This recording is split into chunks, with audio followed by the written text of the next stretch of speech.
Hoy vamos a hablar de la ciencia, una herramienta para entender el mundo. La ciencia, desde mi punto de vista, es la búsqueda constante de la verdad. Es una herramienta maravillosa para saber o para intentar entender de dónde venimos, a dónde vamos, para intentar conocer cómo es nuestro mundo, el mundo en el que vivimos, para intentar comprender el universo. En realidad, estamos rodeados de ciencia. La ropa que vestís se debe a la ciencia. Las gafas con las que podéis ver mejor se debe a la ciencia. El micrófono por el que estoy hablando y por el cual me podéis escuchar hasta los que estáis ahí al final, se debe a la ciencia. La electricidad que estamos utilizando se debe a la ciencia. Por lo tanto, la ciencia es fundamental, es importantísima. Y como decía Louis Pasteur, la ciencia no conoce ningún país, porque el conocimiento pertenece a la humanidad. Así intentamos que sea. Y es, en realidad, la antorcha que ilumina al mundo. Es la que nos aporta soluciones. Y también la que cada día nos hace comprender un poquito mejor este mundo, a veces tan raro, en el que vivimos. Este mundo, en el cual a veces hace sol, en el cual a veces nieva, ¿verdad? Este año, afortunadamente, nieva mucho, y nieva dejando unos paisajes blancos, preciosos. Pero, ¿y por qué es blanca la nieve? ¿Os lo habéis preguntado alguna vez? ¿Por qué no es azul? ¿Por qué no es rosa? ¿Qué es la nieve? Agua congelada. Pero, sin embargo, el agua es transparente. Y el hielo es transparente. ¿Por qué la nieve es blanca? Pues quizá la ciencia nos pueda ayudar a entender un poquito por qué la nieve es blanca. La nieve está compuesta por copos, por cristales, de esta forma, radiales, con 6 radios, de diferentes y preciosas formas, que se van acumulando poco a poco, de tal forma que van atrapando aire entre ellos, según van formando esos maravillosos copos de nieve que caen sobre las ciudades, que caen sobre el campo. Y cuando la luz solar incide en la nieve, pasa a través de esos copos, y el aire que contienen esos copos refleja la luz. ¿Y por qué refleja la luz? Porque las diferentes sustancias, los diferentes átomos que hay en el aire, el nitrógeno, el oxígeno, algunas longitudes de ondas, algunas luces que emite el sol emite luz blanca. La luz blanca, cuando la descomponemos en los colores del arco iris. Y esos colores del arco iris, esos diferentes tipos de longitudes, esos diferentes tipos de luz, esas moléculas, algunas las absorben y otras las reflejan. El contenido mayoritario del aire puede ser nitrógeno, puede ser oxígeno, que absorben luz de colores rojos, anaranjados, y sin embargo reflejan luces de los tonos azules. Sin embargo, en los copos de nieve, el espacio es tan pequeño entre ellos que la luz no puede dispersarse y se vuelve a unir, de tal forma que la vemos blanca. Y por eso vemos los copos de nieve blancos. ¿Y por qué cuando nieva parece que nos encontramos en un ambiente tranquilo, sosegado? Parece que todo se apantalla, que el sonido se apantalla, sobre todo cuando nieva en las ciudades, parece que hay menos ruido, ¿verdad? Como un espacio de calma. Por el aire que contienen esos copos de nieve, está prisionero en los copos de nieve y el aire amortigua el sonido. Por eso en los parajes nevados parece que hay mucha más calma.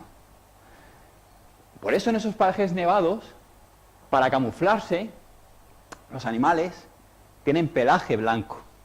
Uno de los animales típicos de pelaje blanco es el oso polar, que paradójicamente no tiene el pelaje blanco.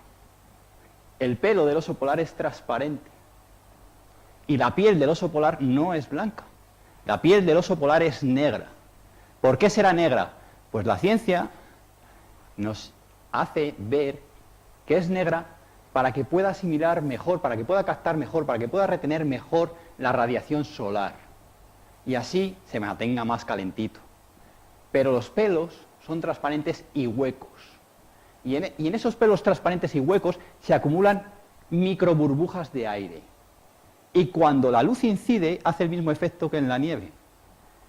La refleja, pero es tan pequeño el espacio que se vuelve a unir, y por eso vemos a los osos polares de color blanco, aunque sean de pelo transparente y de piel negra. Bueno, ya sabemos un poco más. Eso nos lo dice la ciencia.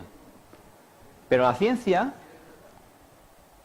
no solo nos cuenta cosas de nuestro entorno, no solo nos cuenta cosas de la naturaleza que vemos, la naturaleza en la que vivimos, sino que también nos puede contar cosas de lo que hace el hombre, de lo que desarrolla, de las artes, por ejemplo. ¿A quién le gusta la pintura? A muchísima gente, entre los cuales me incluyo. Y yo tiendo mucho a la pintura impresionista, me gusta. Y algunos autores por encima de otros, aunque no sean meramente impresionistas. Pero, por ejemplo, uno de ellos es Van Gogh. Van Gogh, un pintor archiconocido por todo el mundo, cuadros emblemáticos, como por ejemplo los girasoles de Van Gogh. ¿De qué color son los girasoles? Amarillos, ¿verdad? Los amarillos. Pero en realidad, Van Gogh tiene una cierta tendencia en todos sus cuadros a tender hacia el amarillo. Y nos podemos fijar aquí en muchas de sus obras, por supuesto, la Casa Amarilla, pero el Café de Noche, la Terraza de Café por la Noche, la Avenida de Ariscán, todos ellos pintados a finales del siglo XIX. Por supuesto, la serie de cuadros de los girasoles, donde no hay un único cuadro, sino que hay muchos de ellos.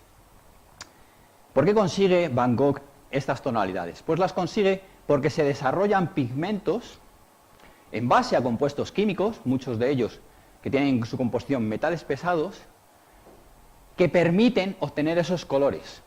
Por ejemplo, el cromato de plomo. El cromato de plomo da un amarillo característico por el cual sería imposible obtener estos colores. Además, tiene una particularidad, y es que algunos de los pigmentos utilizados se van degradando con el tiempo, de tal forma que lo que antes era un amarillo intenso, con el tiempo toma ciertos tonos cobrizos, que es lo que le da también una esencia especial a ese cuadro. El plomo, que hoy sabemos que es un metal muy tóxico y que causa plumbismo o saturnismo, una intoxicación por plomo que pueden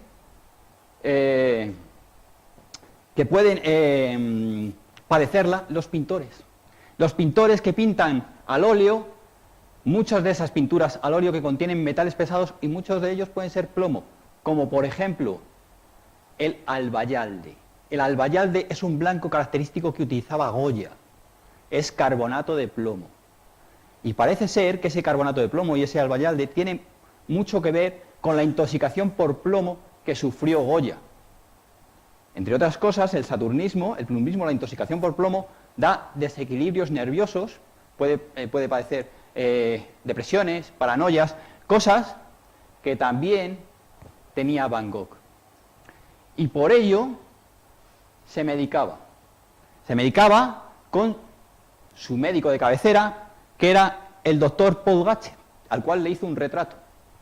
El doctor Paul Gachet, que utilizaba un remedio de la época, que era una planta, la digital, que tiene diferentes sustancias activas que hoy en día se utilizan, como la digoxigenina, y que en aquel momento se utilizaban para tratar ataques epilépticos, crisis depresivas, maníacas, con lo cual se la administraba a Van Gogh. Pero se la administraba en un momento de la historia en la que no se sabía muy bien qué concentración del principio activo le estábamos dando. Y cuando nos pasamos de principio activo, un exceso de digital causa xanthopsia. Y la xanthopsia es que tendemos a ver, en nuestra visión, los objetos con un pronunciado halo de color amarillo. Por lo tanto, es muy probable que debido a esa planta que le administraba el doctor Gachet, que por cierto, cuando Van Gogh lo pintó con la planta digital en la mano, Esta es una planta digital, un ramillete digital, para que veáis que claramente la importancia en la vida de Van Gogh de esta planta, de esta medicina de la época, pues indudablemente un consumo excesivo de esa planta pudo llevar a Van Gogh a ver las cosas, los objetos virando hacia el amarillo. Y por eso gran parte de su pintura tiende al amarillo, inclusive los retratos, donde el color de la piel es de un cierto amarillo no demasiado natural. Incluso muchos pintores impresionistas, a mí me gusta el impresionismo, pues eran declarados miopes, claramente tenían defectos en la vista, y así está documentado, como por ejemplo Matisse, como por ejemplo Monet, como por ejemplo Cézanne, y está claro, para los que seáis miopes, yo soy miope, que las cosas no las vemos igual, que no vemos los contornos igual de definidos, que los vemos difusos. Básicamente, pudo tener incidencia esta enfermedad en la vista en el desarrollo de esos paisajes impresionistas donde los contornos están poco definidos. Por supuesto, también tiene mucho que ver la condición del artista, pero quizá eso también influyó. O cuadros tan famosos de Van Gogh como La noche estrellada sobre el Ródano o La noche estrellada, también de finales del siglo XIX, en las cuales vuelve a predominar el amarillo de esas estrellas maravillosas sobre un cielo azul oscuro, y esto de aquí, que es una representación gráfica de la teoría de la turbulencia de los fluidos que desarrolló Andrei Kolmogorov varias décadas más tarde, en 1941. No se sabe cómo Van Gogh fue capaz de plasmarla en sus cuadros. Y fue capaz de plasmar esas estrellas maravillosas que parece que, con estos halos, parece que están titileando, parpadeando, ¿verdad? Como muchas veces cuando miramos al cielo y parece que las estrellas parpadean. ¿Lo habéis visto alguna vez? ¿Por qué parpadean las estrellas? ¿Parpadean las estrellas? ¿No? ¿Qué es lo que pasa?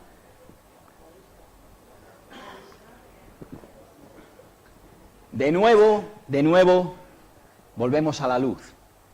La luz que emiten esas estrellas, la luz que nos llega a nosotros y que tiene que atravesar la atmósfera de la Tierra, atmósfera que no es uniforme, que está constituida por varias capas de diferentes densidades, de diferentes temperaturas, que hace que la luz se refleje de diferente forma y que vaya cambiando levemente de posición respecto al origen.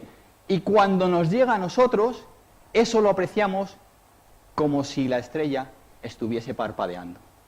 Pero si salimos de nuestra atmósfera y nos vamos al espacio, si alguno tiene ganas de ser astronauta, todavía a día de hoy, llegarán pronto los viajes comerciales espaciales, en el espacio no las veréis parpadear, porque no hay atmósfera y la luz llega directa. Así que en realidad es una percepción de la vida que nosotros veamos las estrellas parpadear o no. Que las veamos parpadear sobre ese cielo oscuro, inmenso. Oscuro por la noche, porque por el día no es oscuro. Por el día es de color azul. ¿Por qué por la noche es negro y por el día es azul? ¿Por el sol? ¿Y por qué por la noche es negro?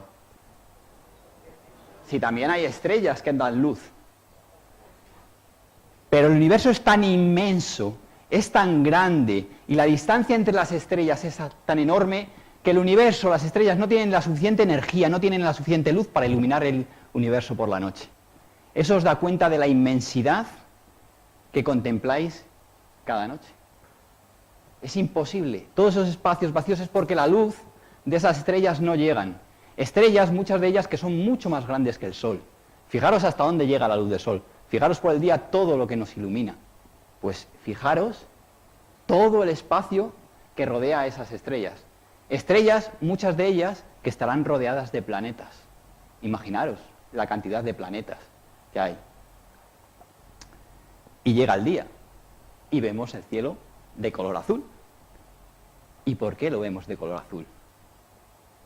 Pues lo vemos de color azul de nuevo porque la luz del Sol, esa luz blanca, se descompone.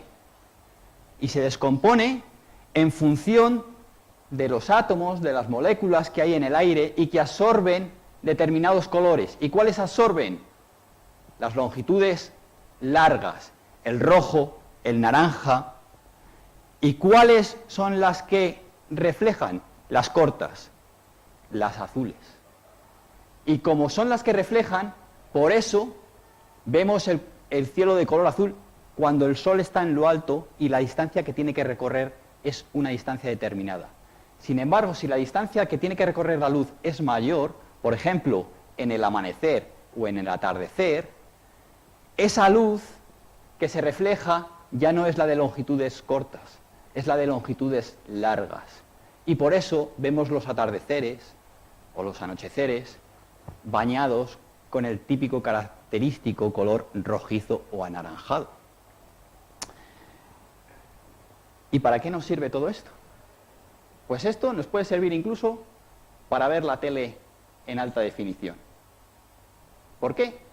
Porque estoy seguro que desde hace unos meses, un año, todas las compañías os están bombardeando en que para que veáis mejor la tele hay que cambiar a fibra óptica. ¿A que sí? ¿Y qué es la fibra óptica? La fibra óptica es un tubito hecho de un material básicamente que es óxido de silicio y germanio, a veces también, un tubo, un cristal, vamos a denominarlo un tipo de cristal, que tiene un alto poder de reflejar la luz, recubierto de otro material que tiene una baja refracción de la luz. De tal forma que cuando yo lanzo la luz por el tubo del centro, si se intenta desviar hacia la parte de fuera, rebota y vuelve otra vez. Y si va hacia abajo, rebota. Y rebota arriba, y rebota a los lados, de tal forma que se mantiene en el centro. Se mantiene en ese cable que yo dirijo. ¿Y qué es lo que envío por ese cable? Envío luz. Envío pulsos de luz, que pueden ser codificada. ¿Cómo? En colores. O puede ser modificada mediante un sistema de dialecto Morse. Y eso hace que envíe gran cantidad de información, una ingente cantidad de información, a una velocidad extraordinaria, a la velocidad de la luz. Y eso me permite tener más internet en mi casa, con más gigas y una mayor definición.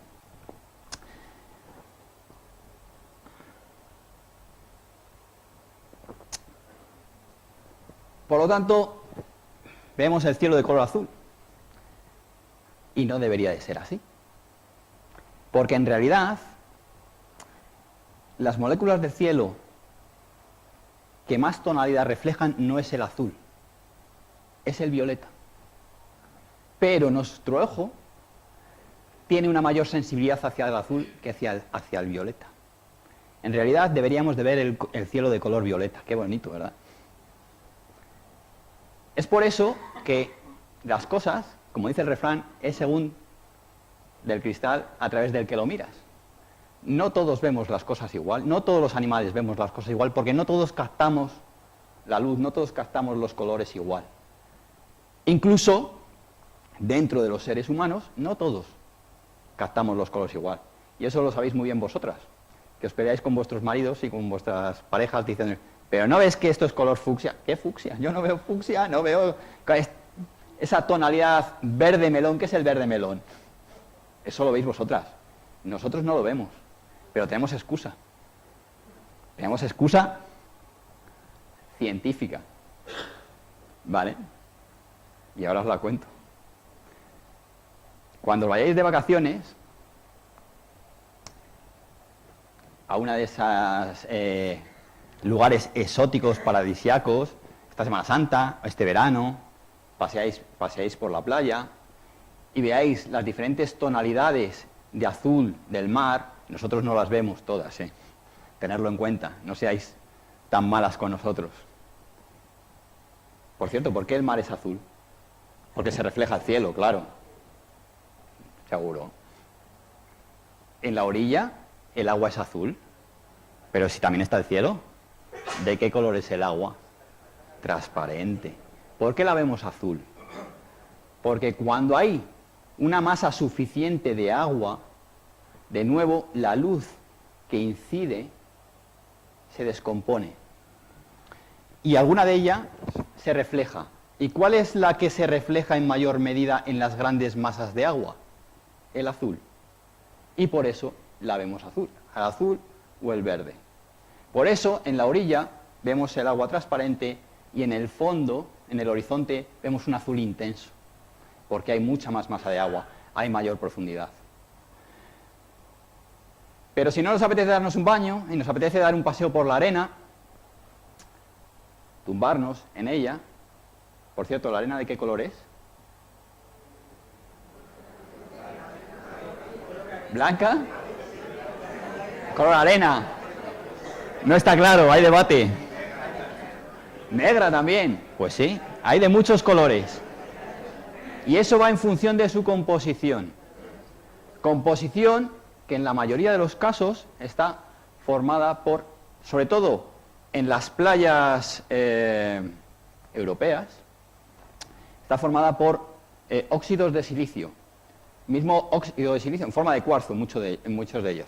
Mismo óxido de silicio que se utiliza en la fibra óptica, ¿os acordáis? Esas playas con un gran contenido de óxido de silicio, en esos silicatos, son las típicas playas de color arena, las que tenemos habitualmente. Típicas playas formadas de arena que en su día dio lugar a algunos pueblos a fabricar el vidrio. Hemos hablado de la fibra óptica, que es una especie de vidrio, ¿verdad? ¿Y qué pasa con el vidrio natural? ¿Qué es el vidrio? Pues básicamente el vidrio es óxido de silicio con alguna otra cosa calentado a 1500 grados centígrados. Y eso se obtuvo por casualidad. Y ya los egipcios, hace más de 4000 años, ya eran grandes productores de vidrio. Vidrio que tiene unas utilidades gigantescas, algunas de ellas decorativas, como por ejemplo las famosas vidrieras de las catedrales o de nuestra preciosa casa de Lis. Vidrio coloreado, que ¿por qué se colorea? Porque de nuevo le añadimos diferentes compuestos químicos, diferentes elementos, diferentes metales. El color violeta, ya que hemos hablado que el cielo deberíamos de verlo violeta, el color violeta de las vidrieras se consigue con óxido de manganeso. El azul con cobalto. El rojo, depende, hay veces con cobre, con hierro, con oro. El amarillo puede ser con cadmio. Y con eso tenemos esa maravilla que nos encanta a todos y que también, bueno, pues nos alegra la vida de vez en cuando. O nos facilita nuestro día a día. ¿Cómo? Pues creando recipientes para meter en el horno nuestra lasaña, ¿verdad? Con bandejas de vidrio. Y aguantan, ¿eh? Aguantan bien de calor. ¿Por qué? Porque no es un vidrio típico. Es un vidrio especial. Es un vidrio borosilicatado. Es un vidrio, el típico vidrio Pirex, que así os lo venden, cuya composición básicamente son óxidos de silicio, en un 70%, pero también lleva óxido de boro. ¿Alguna otra cosa? Óxido de aluminio, óxido de calcio, pequeñas cantidades, pero el óxido de boro. Y el óxido de boro le da unas características de resistencia calórica y de resistencia química que hace que podamos utilizar ese vidrio tan especial en cocina o en el laboratorio, por ejemplo. Es el típico vidrio de laboratorio. Y eso nos lo dice la ciencia. Y eso nos permite obtenerlo la ciencia. Si no, intentar meter un cristal, un vidrio típico de un vaso cualquiera en el horno, a ver qué pasa. Se estalla. ¿Y qué pasa con esos otros colores de las playas que habéis dicho? Pues aquí en el sur de Europa, Cádiz y en otras zonas, tenemos las típicas playas de un tono mucho más amarillo. Eso es porque lleva hierro o una determinada concentración de hierro. Pero en algunos sitios concretos del mundo, por ejemplo en la playa de Haikalhulu de Hawái, hay playas de un intenso color rojo, que tienen en su composición hierro o glauconita, un tipo de mineral de origen marino. Pero también tenemos las playas negras, como por ahí habéis dicho. En Lanzarote tenemos playas negras. Playas negras que tienen en su composición, principalmente esa arena, tiene magnetita o tiene obsidiana. La obsidiana es una roca volcánica. En realidad es una especie de vidrio. Y es tan bonito, si lo habéis visto, que se ha utilizado en joyería como piedra ornamental durante mucho tiempo. Y hoy en día se utiliza experimentalmente para tener bisturís muchos más eficaces. Se pone obsidiana en el filo del bisturí, porque la hoja es mucho mejor, no tiene ningún tipo de imperfección que cualquier otro bisturí quirúrgico de acero, por muy bueno que sea. Pero también tenemos otras playas mucho más singulares, algunas verdes, como la de Papakolea, también en Hawái. Tenemos que irnos a Hawái, a ver si es verdad. Un verde maravilloso. ¿Por qué?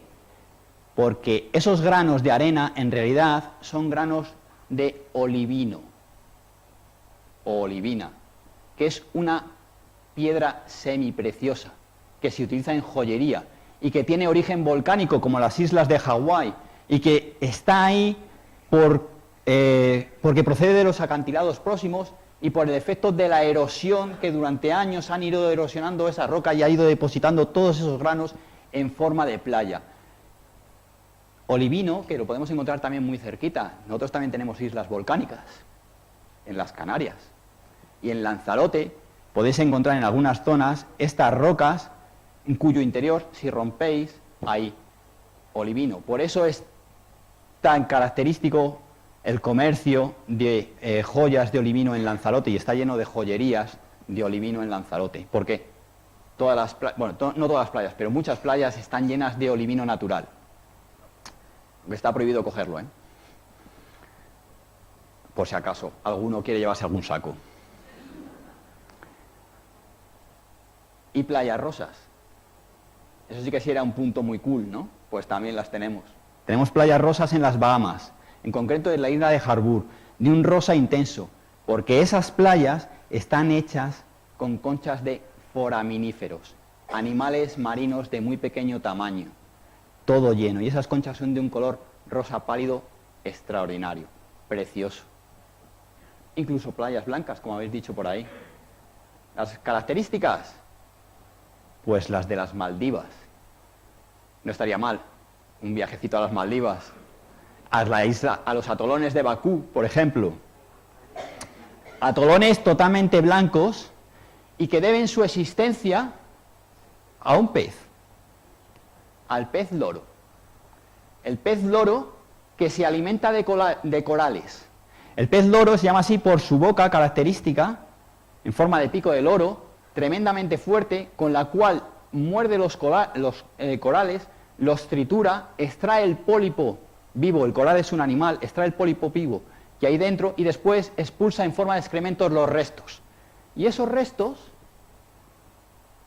es la arena blanca de esas playas.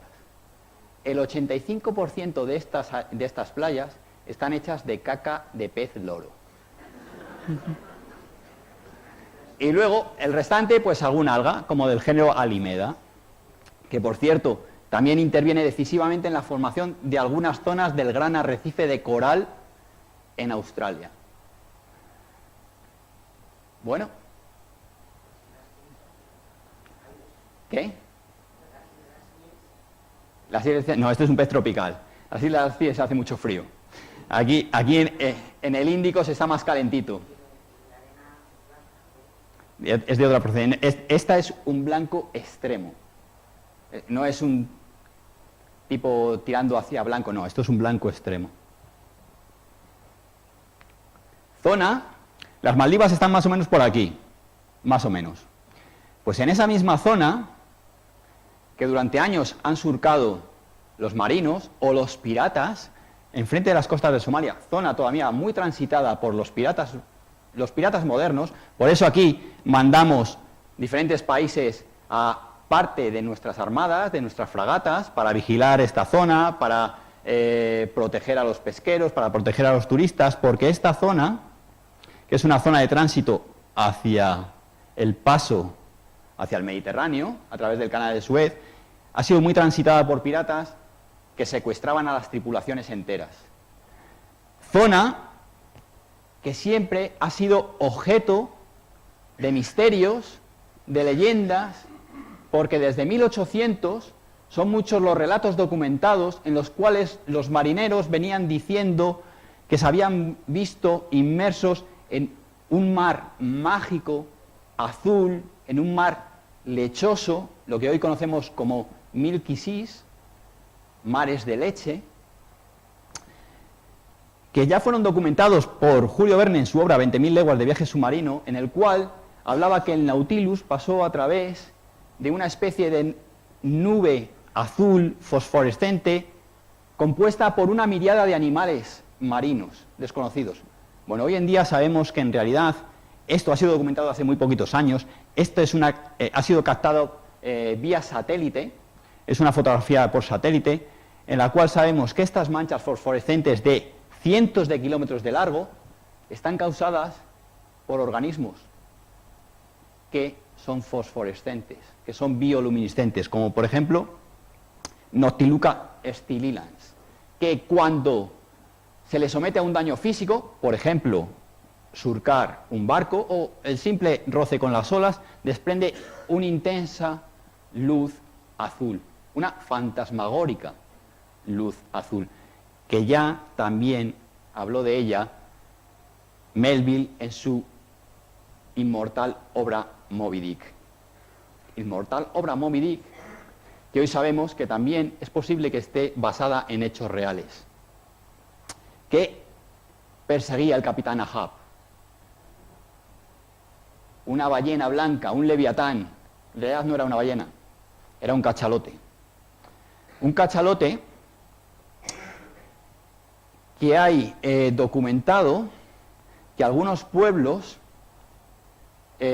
habían avistado cerca de la isla Mocha en Chile. Es una isla que está cerca de Valparaíso, más o menos a la mitad de Chile en el Pacífico.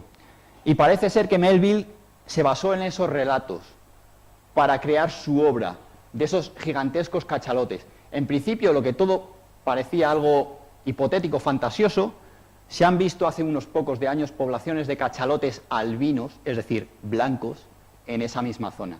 De hecho, este Moby Dick, los indígenas lo llamaban Mocha Dick, como consecuencia que siempre lo veían en los alrededores de la isla Mocha, de Chile. Bueno, lo cierto es que estas fantasmagóricas imágenes, que han asustado a marineros durante siglos, hoy se explica por la ciencia. Y las hemos podido ver gracias a la ciencia, gracias a la captación por satélite. Satélite, que tienen cámaras, igual que tienen cámaras vuestros móviles. Esas cámaras de vuestros móviles, en realidad, no fueron desarrolladas para que vosotros tuvieseis móviles. Esa tecnología, en muchas ocasiones, se desarrolló para poder captar fotografías con telescopios, incluso con telescopios espaciales. Telescopios espaciales que han sido necesarios, porque como hemos dicho antes, las estrellas no las vemos igual desde dentro de la Tierra que desde fuera de la atmósfera. Por eso los telescopios no son igual de potentes, igual de eficaces, si los vemos desde el espacio. Por eso el telescopio Hubble, que fue lanzado al espacio, nos ha dado tantísima información. Por eso los satélites nos dan tanta información. Y los satélites son efectivos también para enviaros las coordenadas a vuestro GPS de saber dónde estáis y saber por dónde os dirigís. Son efectivos porque están corregidos en base a la teoría de la relatividad de Einstein. Si no, no podrían localizar nunca el lugar exacto tal y como lo localizan.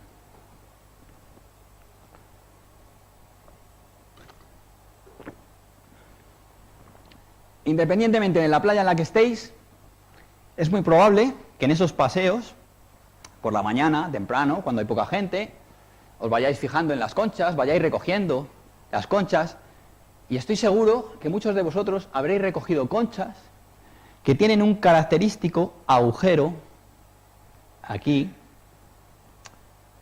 y que simplemente las habéis pasado por alto. Y ahí en la mano habéis tenido mucha ciencia también. ¿Por qué tienen agujeros esas conchas? ¿Porque alguien las ha perforado para hacer adornos, para hacer collares? ¿Por el mar que ha hecho agujeros? ¿Por? En realidad esos agujeros están formados por un animal. Están formados por moluscos, caracoles, depredadores, que disuelven la concha con ácido, ¿para qué? Para comerse al inquilino. ¿Qué tipo de moluscos? Principalmente los natícidos y los murícidos, que así dichos, pues os suena poco. Y si os digo que algunos de esos murícidos son el Muris brandaris, el Murus trunculus o el Bolinus brandaris, me diréis, bueno, ¿y qué? Pues que os los habréis comido más de una vez, porque es la típica cañailla típica del sur. Y esa cañailla típica del sur, uno de esos murícidos, tiene una particular importancia también en la historia de la civilización. Y es que a partir de ella se obtenían, ya que hemos estado hablando de los colores, de los colorantes, y hemos hablado de la percepción de los colores, que no se me ha olvidado, de las mujeres y de los hombres, se obtenía un color característico, como consecuencia de que se produce diferentes sustancias como índigo, 6-bromoíndigo, todo ello da un color no espectral, es decir, vamos a llamarlo así, no puro, no está dentro de la paleta de colores del arco iris, que es el púrpura. El púrpura, que es este color, quizá no se ve muy bien por el proyector, pero es un típico color que tendemos a confundirlo con el morado, un violeta oscuro, medio granate. Bueno, pues este caracol dio el púrpura de Tiro. El púrpura de Tiro ha sido uno de los colorantes más preciados de la historia. Ya lo obtenían los fenicios, y para obtener 1 litro de púrpura de Tiro se necesitaban 100.000 caracoles. Para desecar y obtener 1 gramo se necesitaban 10.000 caracolas. Y ese colorante, dada su dificultad para obtenerlo, el valor para obtenerlo y el tono tan raro que tenía, que al no ser espectral y estar formado por diferentes colores, algunos de nosotros tendemos a verlo más hacia el azul, otros tendemos a verlo más hacia el rojo. Nadie ve el púrpura de Tiro igual. Le daba una singularidad y le daba, bueno, un aura de poder a aquel que lo tenía. Y por eso estaba destinado única y exclusivamente a teñir, por ejemplo, las túnicas de los emperadores romanos, bajo pena de muerte para aquel que tiñese otras prendas o que quisiera obtenerlo. Dicen que el velamen del barco real de Cleopatra estaba teñido con púrpura de Tiro para mostrar su poder. Pero en realidad ha sido un color maravilloso y que hoy en día nos aporta otras soluciones. Y es que a través del estudio de estos colorantes se ha visto que estos murícidos, estas caracolas, producen otra serie de sustancias, como por ejemplo la 6-bromoisatina, u otras similares, que no tienen nada que ver con los colorantes, pero que sí que parece que tienen efecto contra diferentes tipos de cáncer. Por ejemplo, en el tratamiento de algunas células cancerosas que pueden originar tumores en colon. Y así se están estudiando. Y es que el mar está lleno de caracolas. Y por lo tanto, lleno de un potencial inmenso. Y algunas de esas caracolas, más o menos comunes, que encontramos en las playas, pues tienen diferentes connotaciones. Hay otras que son menos comunes y con las cuales tenemos que tener cuidado, sobre todo si vamos a esas zonas tropicales. Algunas de ellas son los caracoles cono, del género Conus. Estos caracoles tienen uno de los venenos más potentes conocidos. Venenos con los cuales cazan a sus presas, de mucho mayor tamaño. Las arponean. Igual que el Capitán Ahab arponeaba a Moby Dick, pues ellos igual. Las arponean, las envenenan y después se las comen. Pero la mezcla de sustancias dentro de esos venenos es tan grande que nos está aportando un ingente conocimiento sobre el potencial que pueden tener esas sustancias en tratamientos farmacológicos. Y una de ellas ya se está utilizando. El ciconotide es una sustancia que interviene directamente en la transmisión neuronal, de tal forma, impidiendo el paso de información a través de los canales de calcio, de tal forma que lo que hace es que irrumpe la información que llega al cerebro como responsable de un acto doloroso, es decir, para el dolor. Tan potente es que se ha comercializado con el nombre de Prialt y es 100 veces más potente que los analgésicos de referencia, que el mayor analgésico de referencia es la morfina. 100 veces más potente. Solo tiene un problema, que hay que administrarlo en la vía espinal. Pero es muy potente. Y ahí tenemos una ingente cantidad de recursos que nos aporta la ciencia y que nos dice cómo podemos utilizarlo. Porque la morfina se ha venido utilizando desde tiempos inmemoriales, aunque fuese de una manera empírica. ¿Cómo? Consumiendo opio. El opio, que ha causado guerras, las guerras del opio entre China, Gran Bretaña, en diferentes países asiáticos, como consecuencia del control del opio, se produce por una amapola, la Papaver somniferum, que es una de las mayores fuentes de ingresos de los regímenes talibanes, en Afganistán, por ejemplo, el opio de contrabando, pero que también es uno de los ingresos más importantes de España. España es la segunda mayor productora de opio controlado para uso farmacológico. Plantaciones que, por supuesto, están protegidas por la Guardia Civil, por ejemplo, o por diferentes autoridades. Ese opio, que formaba parte de uno de los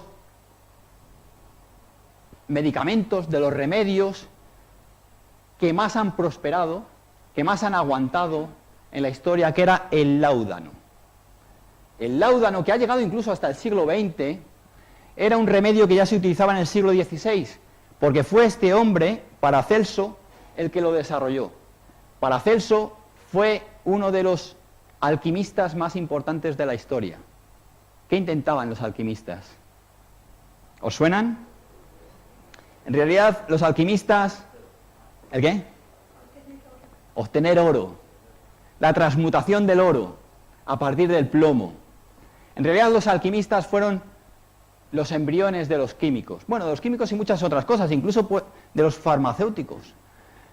De hecho, Paracelso se dedicaba también a encontrar remedios frente a enfermedades. Ese láudano no es otra cosa que una mezcla de canela, de azafrán, de clavo, de vino blanco y de opio, y que es el importante, cuyos principios activos son varios. Uno de ellos es la narcotina, que a pesar de su nombre no narcotiza nada, de hecho provoca vómitos, pero también tiene morfina y tiene codeína. La codeína es un gran analgésico.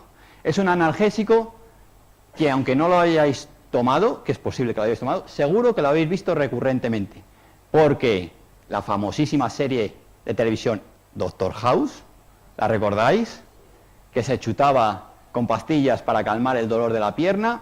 Esas pastillas eran de bicodina, y la bicodina es una mezcla de paracetamol e hidrocodona, y la hidrocodona se obtiene de la codeína, que es un gran analgésico. En realidad, Paracelso se dedicaba a muchas cosas, a intentar entender el mundo a través de la alquimia. Hoy la alquimia está en desuso, porque como todos sabemos es imposible transformar el plomo en oro, ¿verdad? ¿O no? ¿Es posible la transmutación de los metales?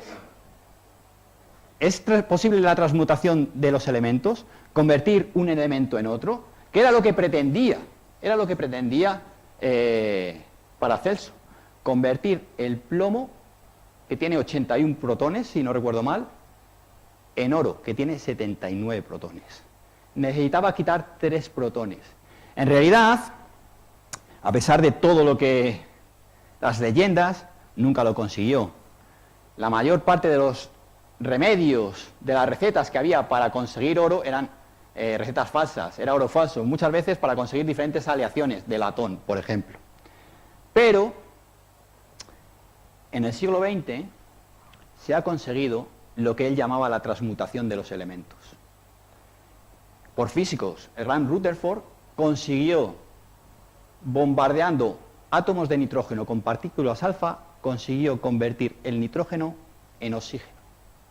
Con lo cual, teórica y práctica, en teórica y en práctica, es posible transformar un elemento en otro, porque depende, entre otras cosas, del contenido en protones. Solo que transformar plomo en oro requeriría tal cantidad de energía que económicamente no es viable.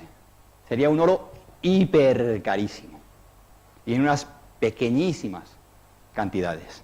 Oro, que hablando de los colores, últimamente nos encontramos con oro de diferentes colores, porque el oro siempre ha sido amarillo, ¿no?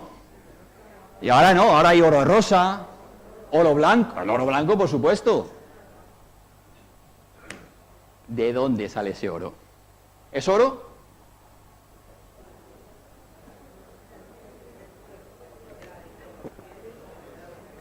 El oro puro es oro de 24 quilates, pero es demasiado blando para ser trabajado en joyería. Necesitamos endurecerlo. Y por eso en joyería se utiliza el oro de 18 quilates. El oro de 18 quilates tiene 18 partes de oro y 6 partes de otros metales. Y son esos otros metales que forman aleación con el oro los que nos dan esos diferentes tonos de oro. El oro amarillo no es oro puro, es una aleación que por cada kilo de oro tiene 750 gramos de oro y 250 gramos de cobre. El oro blanco tiene 750 gramos de oro, 160 de paladio y 90 de plata. El oro rosa es una aleación que contiene cobre y plata. El oro azul, que también no es azul, en realidad es como un cierto brillo azulado, pues puede contener hierro o zinc, pero en realidad el oro blanco es blanco, ¿verdad? Hay muy pocos metales que tengan color, muy pocos. En realidad la mayoría de ellos son plateados, casi todos. Por eso es difícil jugar con los colores del oro. El oro es amarillo, el cobre es color cobre y poco más. Pero el oro es tan importante y ha sido tan importante a lo largo de la historia que todos lo hemos buscado. Todo el mundo lo ha buscado, todo el mundo ha intentado obtenerlo. Los nazis lo perseguían, intentaban acumular oro de cualquier sitio, incluso de premios concedidos a sus propios paisanos. Premios concedidos en forma del premio Nobel. El premio Nobel, en el cual, entre otras cosas, te dan una medalla que está hecha de oro, pues durante el régimen nazi había unos científicos extraordinarios. Alemania tenía grandes científicos. De hecho, Alemania siempre ha sido una potencia científica muy importante. Y dos de ellos, dos físicos, Frank y Van Leyen, eran claramente antigubernamentales en aquel momento, antinazis, con lo cual eran perseguidos. Y por miedo a que le quitasen sus medallas, se las dieron a otro científico que estaba en Dinamarca, a Niels Bohr, otro de los científicos más importantes de la historia, que casualmente, en ese momento, había recibido en su laboratorio a un químico húngaro, Van Hessey. Cuando recibió las medallas de oro las guardó, pero cuando los nazis siguieron avanzando y amenazaban con entrar en Dinamarca, intentó esconderlas de una manera más científicamente artística. Y para ello, junto con Hessey, idearon disolver las medallas de oro. El oro es difícil de disolver, pero gracias a la ciencia sé que el oro se puede disolver en agua regia. El agua regia es una mezcla de ácidos, de clorhídrico y nítrico, y lo disolvieron. Y cuando los nazis llegaron al laboratorio de Niels Bohr, que llegaron, no encontraron las medallas. Y ninguno de ellos reparó en botellas que estaban sobre las estanterías, camufladas como cualquier otro reactivo, y con un típico líquido dorado, que era el oro disuelto. Cuando los nazis desaparecieron, cuando perdieron la guerra, volvieron a recuperar el oro, volvieron a mandarlo a Suecia y volvieron a acuñar las medallas y se las dieron a sus legítimos dueños. Por lo tanto, bueno, la búsqueda del oro siempre es interesante, pero también la búsqueda de los colorantes, de los pigmentos, y hablando de ese púrpura del que hemos hablado, tan caro, pero tan buscado, pues se han intentado encontrar sustitutos. Y uno de ellos es la orceína. La orceína, que es un aditivo, el E182, se obtiene de un líquen de la Roccella canariensis que se da en determinadas zonas de las Islas Canarias. Y de hecho, en un determinado momento de la historia, fue un producto muy demandado, incluso utilizado en la alimentación. Hoy en día no, porque tiene connotaciones tóxicas, pero sí que se utiliza, por ejemplo, para tinción de cromosomas. Los cromosomas, que son los que contienen la información genética que transmitimos en las diferentes generaciones y que después hablaremos un poco. Por esta razón, por esa producción, durante algunos años, a las Islas Canarias se les llamó las Islas Purpúreas. Y por eso se seguía intentando conseguir esos colorantes, esos colores malvas, violetas, y como consecuencia de ello, William Henry Perkin, cuando apenas era un adolescente, cuando apenas contaba con la edad de 17, 18 años, siendo discípulo, todavía siendo un aprendiz, aprovechó las vacaciones de su mentor para intentar obtener un fármaco, para intentar obtener quinina a partir de alquitrán de hulla. Pero en realidad no obtuvo eso. Lo que obtuvo fue un colorante, el malva de Perkin, el primer colorante artificial de amplia distribución de la historia, que por supuesto lo convirtió en multimillonario. También es conocido como la anilina y ha sido ampliamente utilizado durante décadas. Ahora bien, ese malva, o más bien ese púrpura, no todos lo vemos igual. Como os he dicho, vosotras tenéis que intentar ser sensibles a nuestros problemas de visión. Porque en realidad también lo puede explicar la ciencia. No todos vemos los colores igual. En nuestros ojos tenemos dos tipos de células capaces de captar la luz: los bastones y los conos. Los bastones son los responsables de captar la intensidad lumínica y son los que nos permiten ver en oscuridad o en condiciones de baja intensidad de luz, pero tienden a saturarse muy pronto y desde luego no pueden percibir el color. El color lo percibimos a través de las otras células, de los conos, y tenemos tres tipos de conos para tres tipos de colores: el azul, el rojo y el verde. Esos conos producen una proteína, cada uno de ellos, una proteína diferente. La proteína S, el azul, es muy fácil de recordar porque son igual que las tallas de ropa: S, M y L. Fácil, ¿no?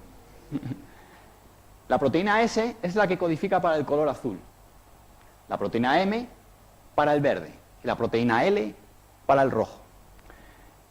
La proteína S del azul está codificada en el cromosoma 7, tanto de mujeres como de hombres. Y la del verde y la del azul está codificada en el cromosoma X, tanto de mujeres como de hombres.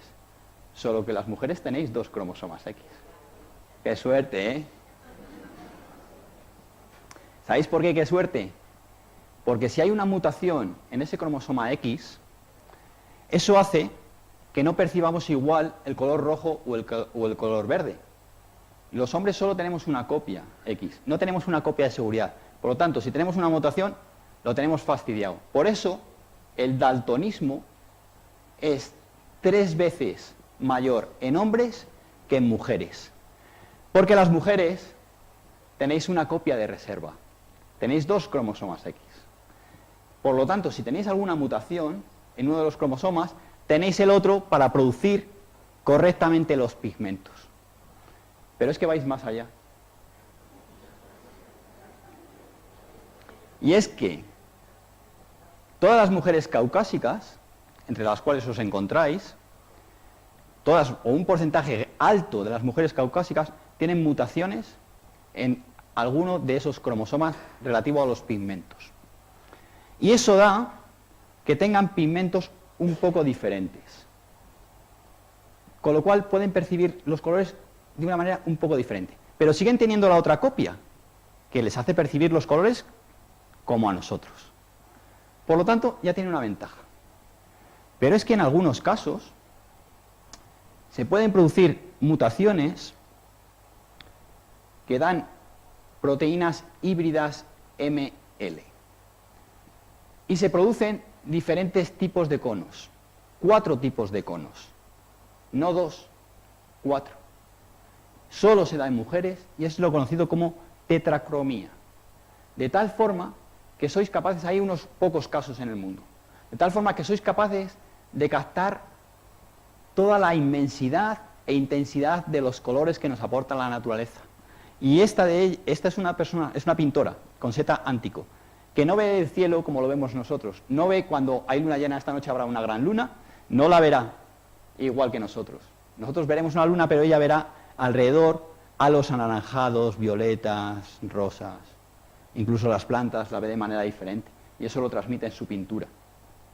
Para nosotros es un problema, porque puede ocasionar diferentes tipos de cegueras a color. Estos son algunos ejemplos. La pronatonopía, esto sería como deberíamos de verlo normal, esto, y esto es como lo ve una persona que tiene esas patologías a los diferentes colores, o esto o esto.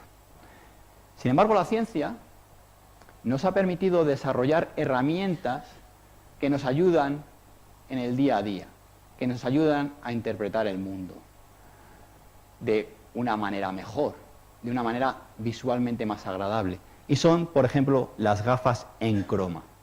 Las gafas en croma son unas gafas que tienen una serie de filtros para las longitudes de onda que se solapan en los daltónicos y que no le permiten diferenciar claramente el verde del rojo. Estas longitudes de onda, estas de aquí que se solapan, las elimina haciendo que solo se vean los picos más nítidos. De tal forma que una persona daltónica que tiende a ver todo en unos tonos marrones, ocres, podría, con estas gafas, simplemente con ponerse esas gafas, ver los tonos rojos y los tonos verdes que nos da la naturaleza, que nos da un campo, que nos da un césped, que nos da una amapola, por ejemplo.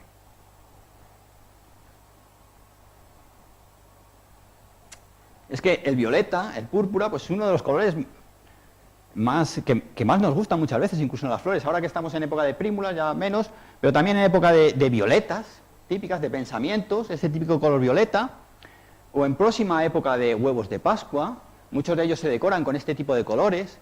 Huevos de Pascua, que hoy en día son de chocolate, pero que inicialmente no fueron de chocolate. Inicialmente, como consecuencia de la prohibición de consumir huevos en Cuaresma, lo que se hacía era cocer esos huevos para dejarlos más adelante, o recubrirlos de cera para protegerlos, y se solían pintar para distinguirlos. Hoy en día la connotación es totalmente diferente, pero seguimos decorando los huevos de Pascua, sobre todo para los niños. Huevos, por cierto, ¿qué fue antes? ¿El huevo o la gallina? Ya que estamos hablando de huevos. Por cierto, los huevos que no se os pegan en las sartenes, ¿verdad? Ahora menos, hace unos años más, ¿eh? ¿Ahora menos? ¿Por qué?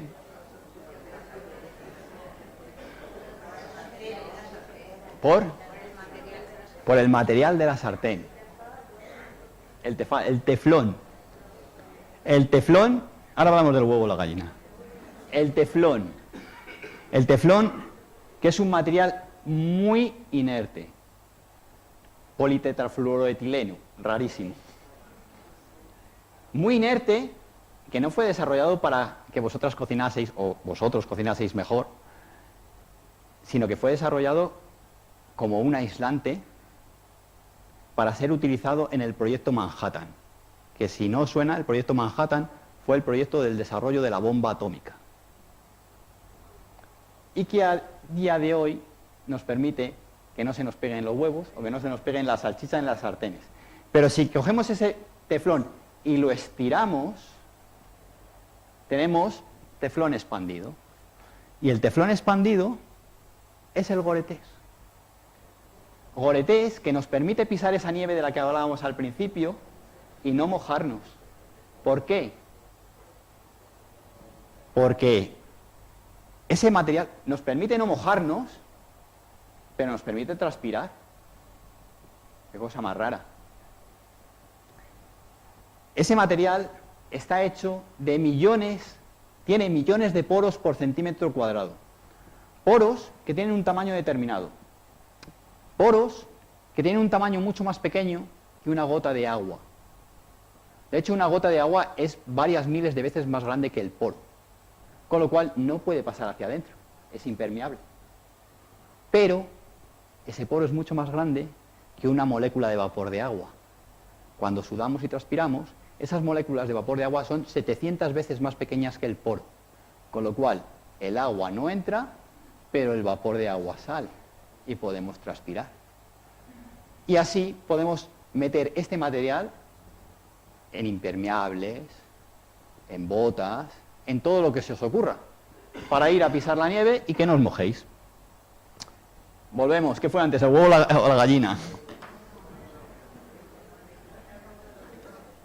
Oye, me estoy enrollando mucho, ¿hasta qué hora tengo? ¿Hasta las 10? No, antes, vamos, me matan en casa.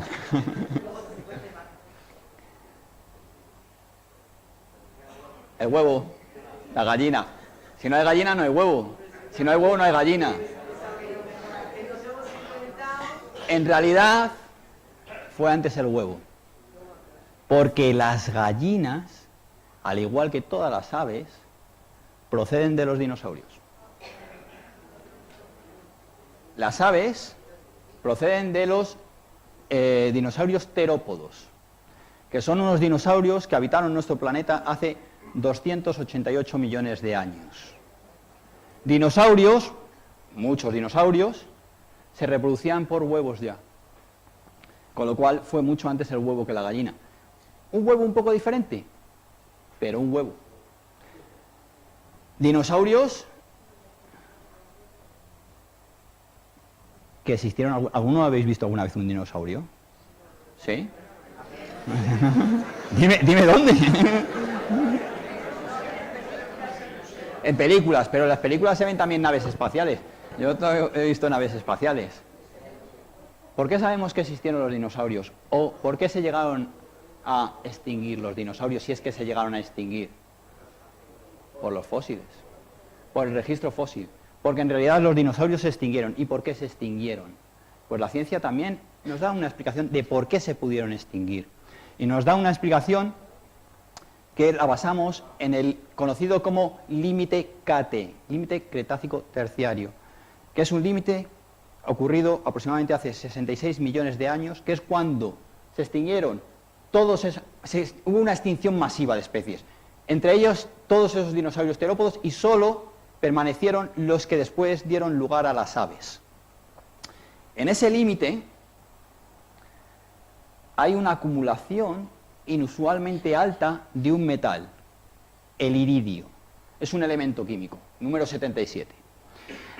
El iridio tiene unas particularidades, y es que es un elemento, es el elemento conocido que menos capacidad tiene para corromperse.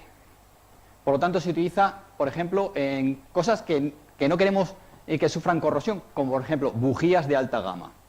Sin embargo, el porcentaje de iridio en el planeta es muy bajo. Al contrario que en ese límite KT, que es muy alto. ¿Y sabéis dónde también es muy alto? En los asteroides. Por eso, unos investigadores, con Álvarez a la cabeza, hipotetizaron que los dinosaurios desaparecieron como consecuencia de un gigantesco impacto de un meteorito en el planeta, que provocó, como si fuese una bomba nuclear, el impacto, consecuencia también de emisión de partículas de polvo a la atmósfera, con lo cual el Sol la luz solar no pudo incidir, no crecieron los vegetales, no hubo calor, etcétera, etcétera, etcétera. Muy bien, como hipótesis es muy bonita. ¿Pero dónde impactó? Pues unos años más tarde se encontró el impacto. El impacto está en la península del Yucatán, en México, en el cráter de Chicxulub.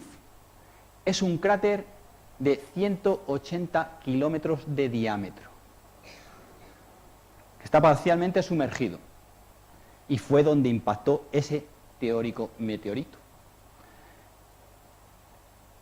No hubiésemos sabido nunca de la existencia de dinosaurios si no hubiese sido por el registro fósil. El registro fósil ha sido importantísimo a lo largo de la historia. Incluso, fijaros, en el siglo XVI, en la ciudad de Lucerna, se encontraron huesos fósiles atípicos que inmediatamente se mandaron a estudiar por Felix Plater, un científico que determinó que, sin lugar a dudas, esos huesos correspondían a un gigante antidiluviano. Un gran gigante de aproximadamente unos 60 metros de altura. Porque, como ya sabéis, los gigantes existieron según algunas leyendas. En realidad, esas leyendas probablemente se basan en una anomalía genética, la acromegalia, sobre todo en algunas zonas determinadas. Se ha demostrado hace unos cuantos años, por estudios genéticos de determinadas poblaciones irlandesas, que han arrastrado desde hace varios miles de años, en algunos casos concretos, la misma mutación en un gen que provoca un cambio en la hipófisis, que provoca una producción de hormona de crecimiento que a su vez provoca el gigantismo. Bueno, nos quedamos con que los huesos de Lucerna eran de un gigante antidiluviano, y posiblemente afirmaron que ese gigante no era ni más ni menos que Adán, el primer hombre. Hasta que, bueno, eso hizo que la ciudad tomase gran auge y prestigio. Hasta que 200 años más tarde, otro científico alemán demostró que esos huesos pertenecían a un mamut. Eran fósiles de un mamut, de un elefante prehistórico. ¿Sabéis por qué no podía haber sido un gigante antidiluviano? Porque el diluvio universal nunca existió. Al menos no existió como lo cuentan los escritos que lo recogen. La Biblia o el poema de Gilgamesh. Es una de las obras más antiguas conocidas, es un poema épico, que también habla del diluvio universal, pero que sí que se puede demostrar científicamente que existió algo que dio lugar a la leyenda del diluvio universal. Hace aproximadamente 6-7 millones de años, el estrecho de Gibraltar, aquí no se ve, se cerró. Y eso provocó que el Mediterráneo se desecase. Y hay muestras de ello. Grandes depósitos de sal, por ejemplo, en Mesina, en Sicilia. 600.000 años después de ese momento, el estrecho se volvió a abrir y las aguas penetraron de nuevo. Imaginaros, una catástrofe para la vida, porque diariamente el nivel del agua subía varios metros. Una hecatombe. Pero no pudo ser el origen del diluvio universal porque nosotros no estábamos allí. porque la especie humana se desarrolló aproximadamente hace 2,5 millones de años, con lo cual no lo pudimos contar. Pero hace unos poquitos menos de años, hace aproximadamente 5.000 y pico años, 5.600 años aproximadamente, parece ser que el estrecho del Bósforo en Turquía también se cerró. Y eso ocasionó, mejor dicho, ese estrecho estaba cerrado y eso ocasionó que el Mar Negro se secase. Y por lo tanto hay muchas personas colonizaron esos territorios. Personas que ya eran sedentarias. Pero una subida del nivel del mar hizo que el agua rompiese y volviese a entrar a través del Bósforo, con una inmensa potencia. Una potencia 400 veces superior a la de las cataratas del Niágara. Con lo cual el nivel del agua subía 10 centímetros a la hora. Esto hizo que evidentemente muchos pueblos que estaban allí asentados tuviesen que irse, porque si no perecerían ahogados. No había otra. ¿Y por qué lo sabemos? Porque se han encontrado en el fondo del Mar Negro, en el medio del Mar Negro, se han encontrado restos de caracoles, de moluscos, hemos hablado ya de los moluscos, de moluscos de agua dulce. Había un lago de agua dulce.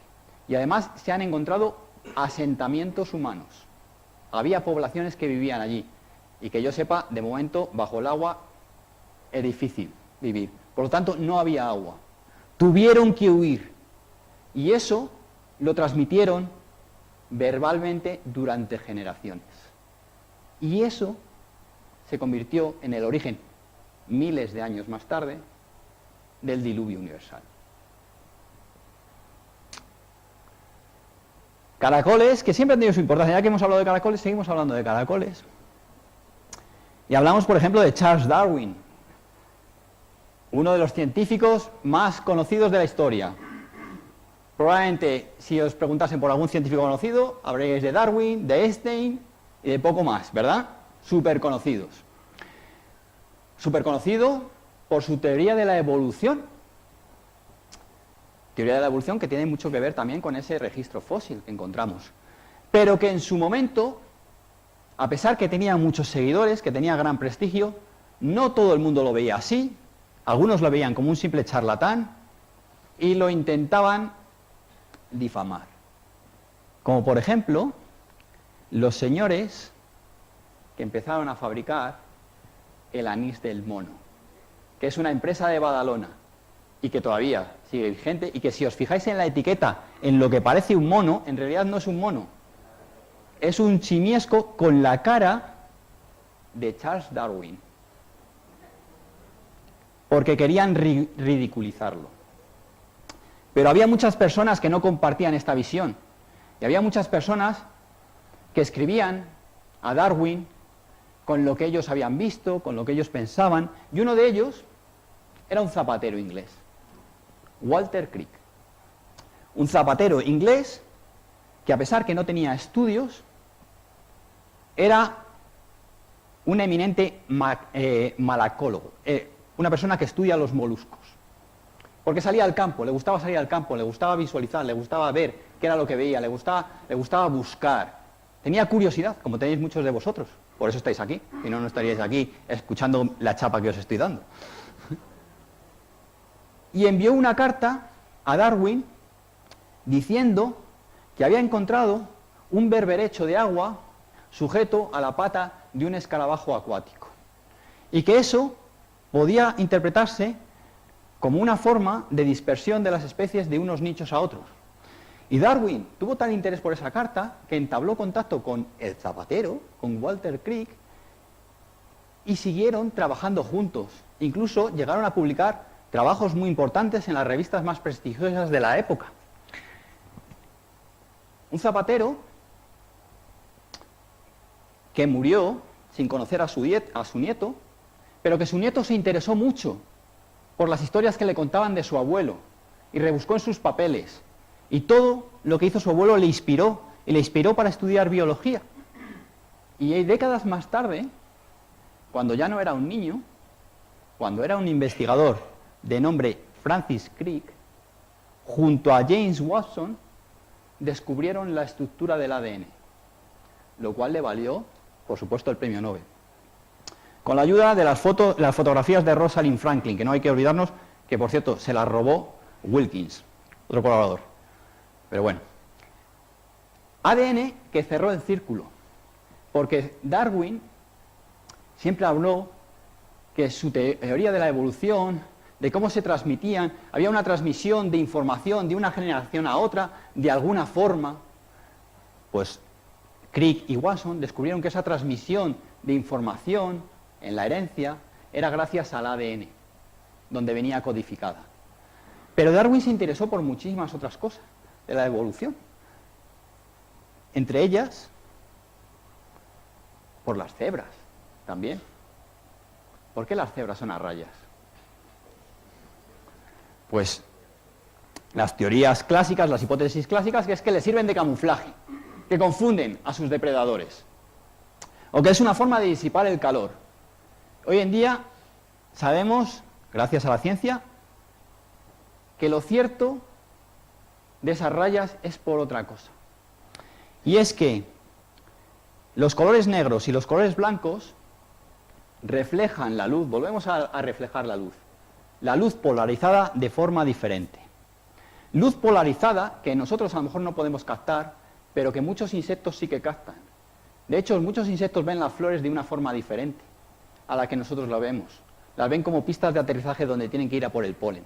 Bueno, pues hay insectos que también en base a esa luz polarizada que refleja el pelaje de los animales, se sienten más o menos atraídos por ella. Insectos como mosquitos o como la mosca tsetse, que es la transmisora de la enfermedad del sueño. ¿Qué pasa con un patrón de rayas blancas y negras? Que emiten luz polarizada de manera diferente, de tal forma que confunden a los mosquitos. Y por eso las moscas y los mosquitos atacan menos a la cebra. Cuanto más estrecho sea el patrón de bandas, más difícil es para el mosquito localizarlo. Por eso probablemente en las patas sea mucho más estrecho, porque en estas zonas la piel es más fina y sería más fácil de agujerear por el aguijón de los mosquitos. Cebras, archiconocidas por vuestros nietos, seguro, porque una de sus protagonistas es Zoe Zebra, la amiga de Peppa Pig, que comparte nombre con otra cebra, de nombre Zoe también, que se encuentra en una reserva de Hawái, pero es una cebra especial, ya que tiene rayas doradas.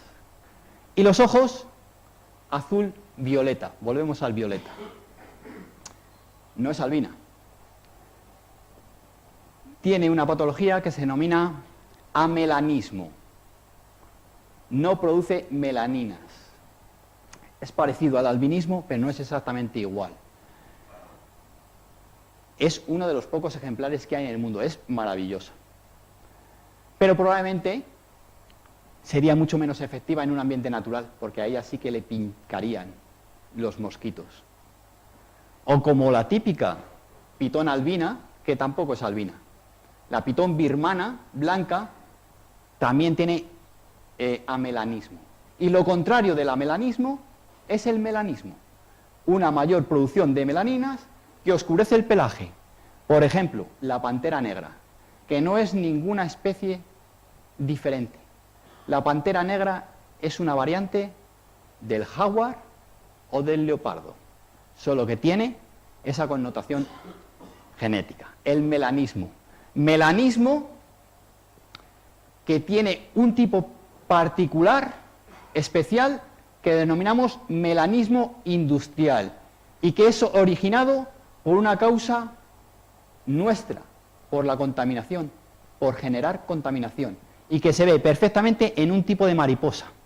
Un tipo de mariposa, visto en Betularia, la mariposa del abedul, que es blanca y que vive sobre las cortezas de los abedules, por eso se camufla muy bien, pero que durante la Revolución Industrial, en Inglaterra, donde se emitió gran cantidad de contaminación y las cortezas de los abedules se volvieron negras, blanco sobre negro, muy fácil de ver para los depredadores, con lo cual la población de las blancas disminuía.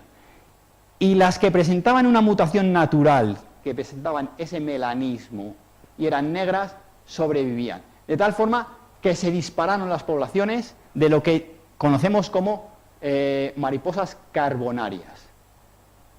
Eso es una demostración también de la selección natural por la cual abogaba Darwin. Hoy en día se elimina la contaminación, las cortezas vuelven a ser blancas, ser negro es un problema, porque el depredador me ve enseguida. Vuelven a ser blancas otra vez. Y ya para terminar, bueno, como decía Cousteau, después de todo, ¿qué es un científico? Un hombre curioso que mira a través del ojo de una cerradura, la cerradura de la naturaleza, la cerradura del universo, tratando de saber qué es lo que sucede. Vosotros habéis venido aquí esta tarde para intentar conocer, para intentar entender un poco más qué es la ciencia. Y cuando os vayáis esta noche a vuestras casas y miréis el cielo, en ese universo infinito hay cosas tan extraordinarias como estas. Esto es conocido, es una zona del universo conocido como los pilares de la creación, que tiene un tamaño tan descomunal que en esta zona de aquí entraría varias veces nuestra galaxia. Cuando miréis el cielo esta noche, ser conscientes que el calcio que forma vuestros huesos, que el oro del que hemos hablado de las medallas Nobel, que el hierro que forma parte de vuestra sangre, en un momento determinado de la historia de la vida, de la historia del universo, estaba todo unido. Y cuando explosionó en ese Big Bang hace 6.000 millones de años, todos esos elementos se repartieron, formando el universo que continúa en expansión, y muchos de esos elementos llegaron a formar el planeta Tierra. Y muchos de esos elementos primigenios que en aquel momento se expandieron por el universo, están formando hoy partes de vuestras vidas, porque forman vuestro cuerpo, porque forman los materiales que utilizáis. Y cuando miréis el cielo y veáis esas estrellas y las veáis